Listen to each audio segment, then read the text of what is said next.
Shalom, damai di hati.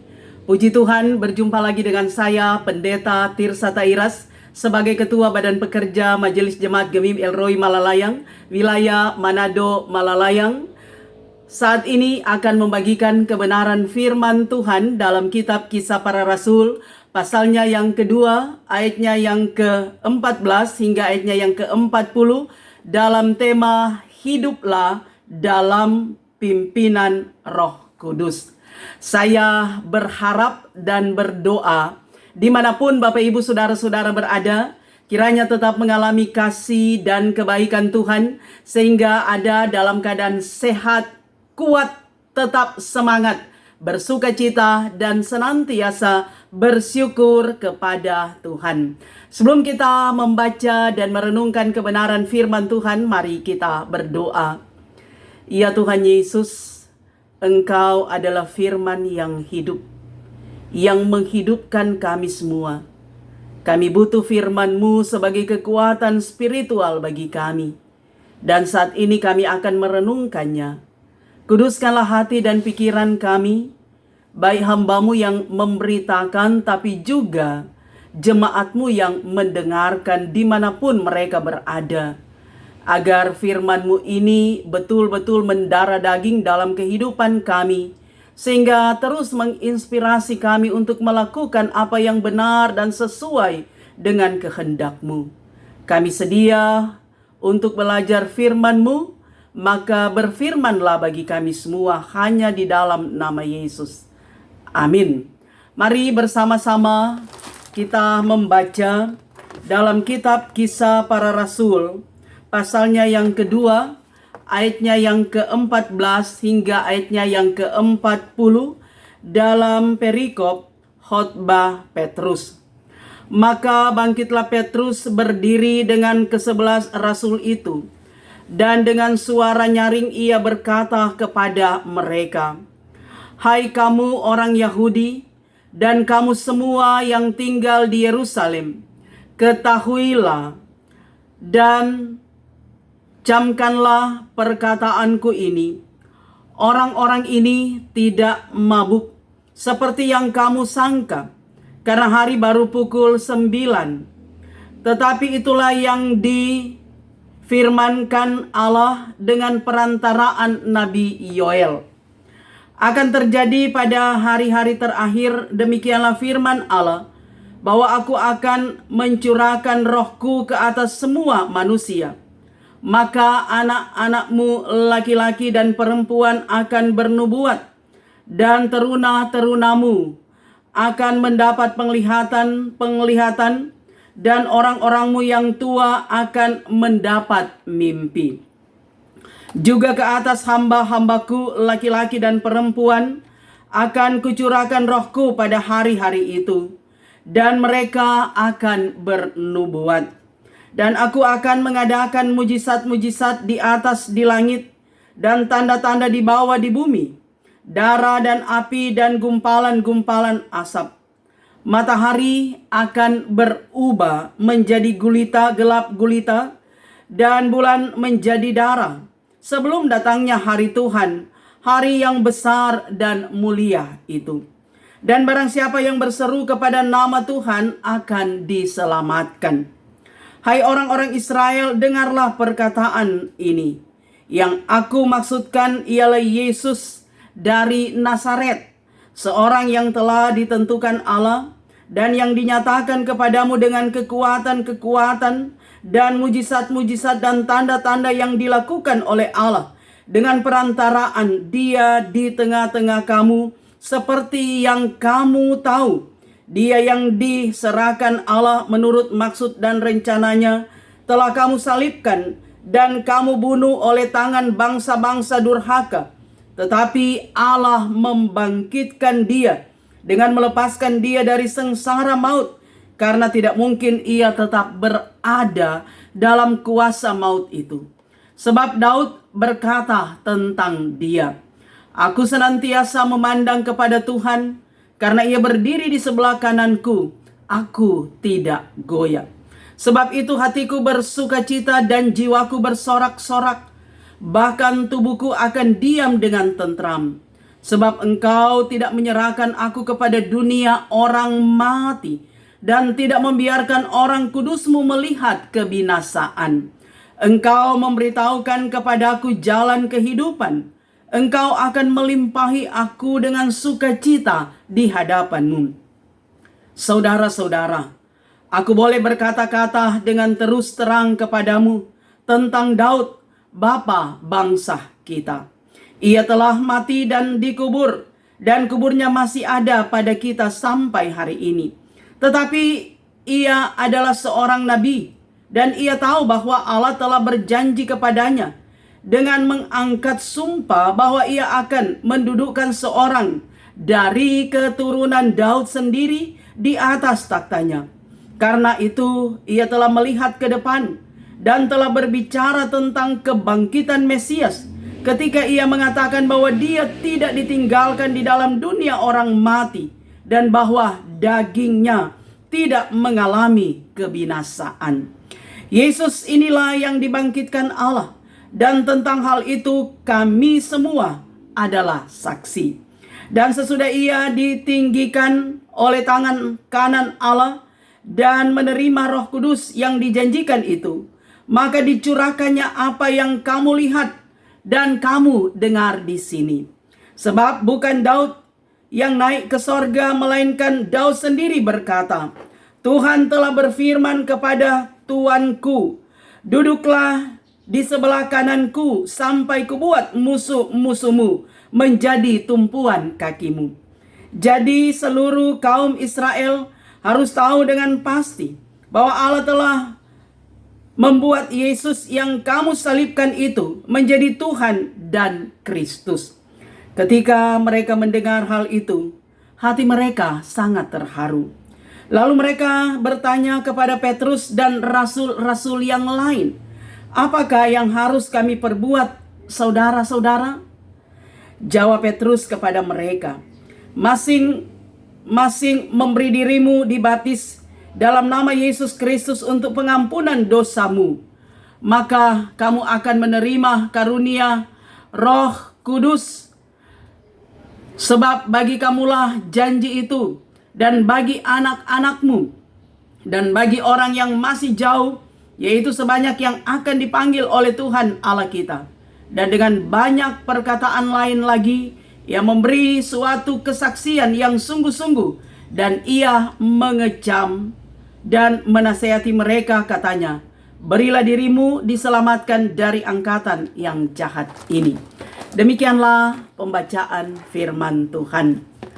Bapak Ibu, saudara-saudaraku yang kekasih di dalam Tuhan, hari Minggu tanggal 9 Mei 2024, kita akan merayakan hari Pentakosta, di mana hari Pentakosta ini atau hari ketuangan Roh Kudus dirayakan 10 hari sesudah kenaikan Tuhan Yesus ke sorga, atau 50 hari sesudah Paskah atau kebangkitan Yesus Kristus. Nah saudara, dalam kitab Kisah Para Rasul, pasalnya yang kedua, ayatnya yang pertama sampai ayatnya yang ke-13, diceritakan bagaimana peristiwa Pentakosta atau ketuangan Roh Kudus. Bahwa sesudah Yesus dia naik terangkat ke sorga, maka semua orang percaya, para murid Yesus dan para pengikut Yesus, mereka berkumpul di suatu tempat, dan tiba-tiba turunlah dari langit suatu bunyi seperti tiupan angin yang sangat keras yang memenuhi mereka yang berkumpul di tempat itu. Dan dikatakan bahwa nampaklah kepada mereka lidah-lidah seperti nyala api yang bertebaran dan hinggap di kepala mereka masing-masing.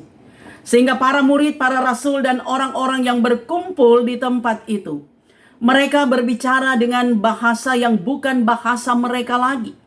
Sehingga dikatakan ada yang dapat berbicara dengan berbagai bahasa, di antaranya mereka yang datang dari Asia, mereka yang datang dari Yudea, dari Partia, Media, Elam, Kapadokia, Pontus, juga Libya, Mesir. Mereka semua bisa memahami dan bisa mendengar bahasa sebagaimana para pengikut Yesus ini, orang-orang yang berkumpul di situ, mereka datang. Jadi bukan lagi bahasa-bahasa yang ada di daerah itu, tetapi sudah menyebar ke bahasa-bahasa yang lain. Nah, saudara-saudara, bagi yang percaya, mengakui bahwa ini adalah pekerjaan Tuhan. Apa yang dialami oleh para rasul ini semua terjadi karena kebesaran kuasa Tuhan, mujizat Tuhan. Tetapi bagi yang tidak percaya kepada Yesus, mereka katakan bahwa para rasul, para murid, mereka sementara mabuk. Karena mereka tidak yakin, tidak percaya akan Yesus Kristus. Nah, dalam situasi ini saudara, Rasul Petrus yang adalah murid Tuhan Yesus yang paling berani, yang selalu berada di garda paling depan. Dia bangkit, dia berdiri dan berpidato, menyampaikan hal yang sesungguhnya. Bahwa para murid ini, para rasul, orang-orang yang berkumpul itu, mereka tidak mabuk. Karena masih pagi, masih jam 9. Nah, karena itu Rasul Petrus dalam rangka meyakinkan mereka bahwa apa yang mereka alami itu adalah pekerjaan Tuhan, maka dia mengutip apa yang disampaikan oleh Nabi Yoel ratusan tahun sebelum Yesus hadir, saudara. Bahwa telah dinubuatkan oleh Nabi Yoel apa yang akan terjadi nanti. Dan semua itu tertuju kepada Tuhan Yesus yang Petrus katakan mereka salibkan. Yesus yang mati, tetapi Yesus yang bangkit, yang tidak tinggal dalam kematian. Karena Yesus bangkit, Yesus adalah Mesias, Yesus adalah Kristus, Yesus adalah Tuhan, Yesus adalah Juru Selamat yang disalibkan oleh orang Yahudi. Nah, Petrus dia begitu berapi-api menyampaikan pidatonya. Bahkan juga Petrus dia mengutip apa yang disampaikan oleh Raja Daud. Bahwa Daud meyakini akan kebesaran dan kedaulatan Allah. Daud adalah raja bagi orang Israel. Tetapi Daud sendiri mengakui bahwa dari keturunan Daud akan datang Sang Mesias, Sang Juru Selamat yang akan menyelamatkan orang-orang Yahudi. Nah, karena itu saudara, dengan meyakinkan, Petrus menyampaikan pidatonya, menyampaikan apa yang terjadi sesungguhnya. Sehingga apa yang disampaikan oleh Petrus ini membuat mereka tercengang-cengang dan bertanya, apa yang harus kami perbuat? Dan Petrus katakan bahwa mereka harus dibaptis. Bertobat dan hendaklah kamu masing-masing memberi dirimu dibaptis dalam nama Yesus Kristus untuk pengampunan dosamu. Nah, saudaraku yang kekasih di dalam Tuhan, ternyata kalau kita baca di ayatnya yang ke-41 dikatakan bahwa orang-orang yang mendengar khotbah Petrus, mereka memberi diri dibaptis, ada sekitar 3.000 orang. Sangat banyak, luar biasa saudara pekerjaan Roh Kudus. Karena itu mau dikatakan, apa yang mereka alami, terutama lagi keberanian Petrus, itu karena kuasa Roh Kudus yang bekerja, yang memberikan hikmat, kemampuan, keberanian, dan percaya diri bagi Petrus menyampaikan hal yang sesungguhnya yang mereka alami, bahwa mereka tidak mabuk, tapi kuasa Allah dinyatakan. Bahkan 3.000 jiwa, 3.000 orang yang memberi diri dibaptis, itu semua adalah pekerjaan Roh Kudus. Kuasa Roh Kudus yang telah menyelamatkan mereka, sehingga mereka bertobat dan memberi diri mereka dibaptis. Nah, saudaraku yang kekasih di dalam Tuhan, kita melihat dalam kitab Yohanes pasalnya yang ke-14 bahwa Tuhan Yesus sendiri ketika dia masih ada dengan para murid, dia sendiri Yesus menyampaikan bahwa Yesus tidak akan meninggalkan mereka, tetapi Yesus akan mengirim roh kekuatan, roh kebenaran yang diyakini adalah Roh Kudus, yang adalah Allah yang akan terus menyertai mereka, Immanuel, dimanapun mereka berada. Dan apa yang dijanjikan dikatakan oleh Tuhan Yesus semua tergenapi. Karena itu saudara, sebagai orang beriman kepada Yesus, kita mengamini, kita mengakui tentang ketritunggalan Allah, Bapa, Anak, dan Roh Kudus. Allah Bapa adalah Allah yang menjadikan alam semesta, dunia dan segala isinya, termasuk kita manusia. Anak adalah Allah di dalam Yesus Kristus yang menyelamatkan kita, yang berinkarnasi menjadi manusia. Walaupun menderita, tetapi Dia yang mati, yang bangkit, supaya ada keselamatan, ada pengampunan dosa, ada hidup kekal yang kita alami. Dan Roh Kudus adalah Allah Immanuel yang beserta dengan kita. Saudara yang kekasih, kita percaya Allah itu adalah Allah yang maha hadir, saudara. Dalam ketritunggalannya, bahwa Allah itu adalah omnipresent, hadir di mana-mana, ada di mana-mana. Karena itu saudara, ketika saya berdoa, saudara berdoa, kita percaya Tuhan mendengar doa kita, Tuhan melihat kita, dan Tuhan menjawab setiap permohonan, teriak minta tolong dan doa kita. Karena Allah hadir di segala tempat, di segala zaman dan waktu, dan bagi semua orang. Itu kita yakini dalam keyakinan iman. Kita yakin ada Allah yang kita sembah, Allah yang hidup, Allah yang adalah Immanuel menyertai kita dimanapun kita berada. Karena itu kita percaya saudara, Roh Kudus yang menggerakkan kita untuk senantiasa hidup dalam ketaatan dan kesetiaan. Bahkan diyakini dengan pekerjaan Roh Kudus ribuan tahun yang lalu, Petrus dia bisa berkhotbah. Banyak jiwa, banyak orang bertobat dan memberi diri dibaptis. Bahkan pekerjaan Roh Kudus lahirlah gereja. Dan pekerjaan Roh Kudus sekalipun berat saudara, para rasul banyak yang mati syahid. Para rasul, para pemberita firman Tuhan, para sending memberitakan firman sampai di daerah kita. Itu semua karena kuasa Roh Kudus. Pekerjaan Tuhan saudara, yang tidak dapat dibendung oleh manusia. Kita yakin Allah hadir menyertai kita. Karena itu saudaraku yang kekasih, tema perenungan kita, hiduplah dalam pimpinan Roh Kudus. Saya yakin saudara, kita mengalami kuasa Roh Kudus dalam kehidupan kita. Kita percaya Tuhan itu ada. Kami selalu mengatakan bahwa kita tidak melihat Tuhan seperti saudara melihat saya melihat saudara, atau kita melihat orang lain.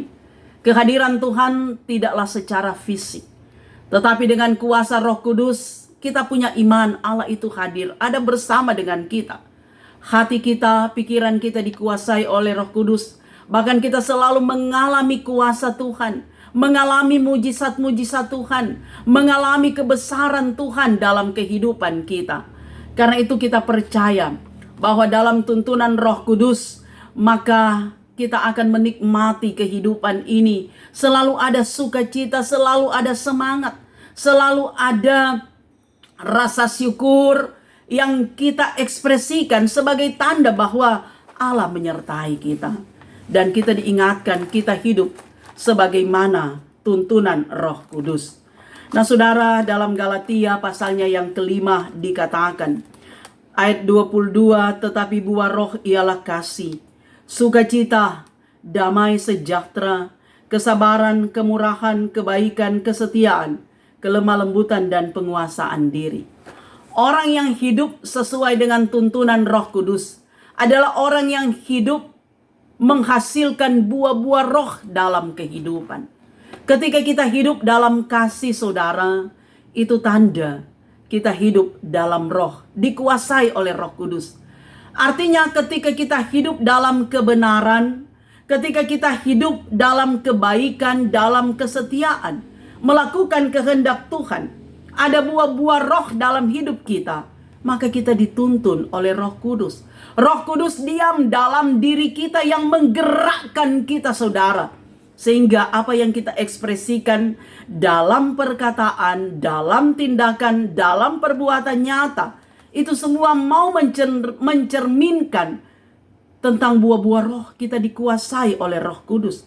Tetapi sebaliknya saudara, ketika apa yang kita ekspresikan, sebagaimana yang dikatakan dalam Galatia pasalnya yang ke-19 ayatnya yang ke Galatia pasal 5 ayat 19, maksudnya tentang perbuatan-perbuatan daging, ada percabulan, ada kecemaran, hawa nafsu, penyembahan berhala, sihir, perseteruan, perselisihan, amarah, kepentingan diri sendiri, percideraan, roh pemecah, kedengkian, kemabukan, pesta pora, dan sebagainya.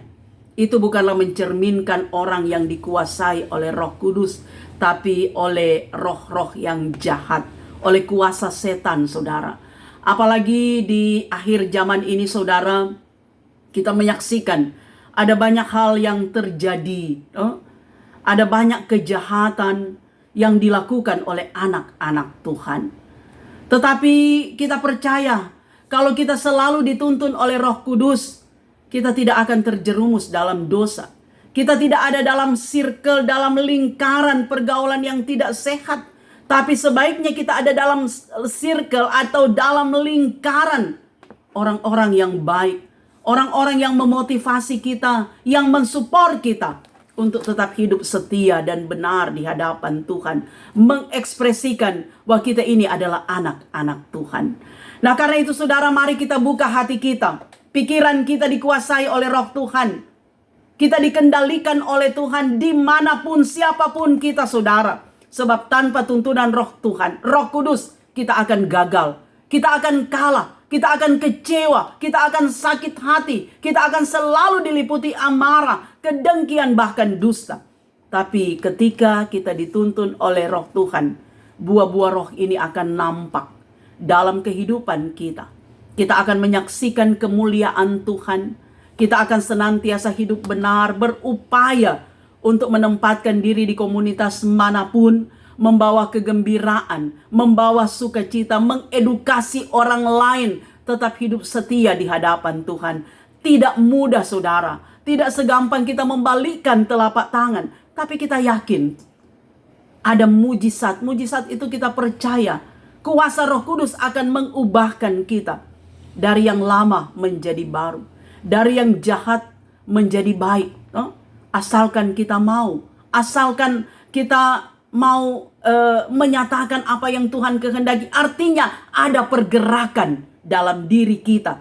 Sehingga apa yang Tuhan kehendaki itu mampu kita terjemahkan dalam hidup nyata kita sehari-hari. Kita akan punya keberanian seperti Petrus. Kita akan mengalami pertobatan dan perubahan seperti 3.000 jiwa yang bertobat dan memberi diri dibaptis. Karena tuntunan Roh Kudus.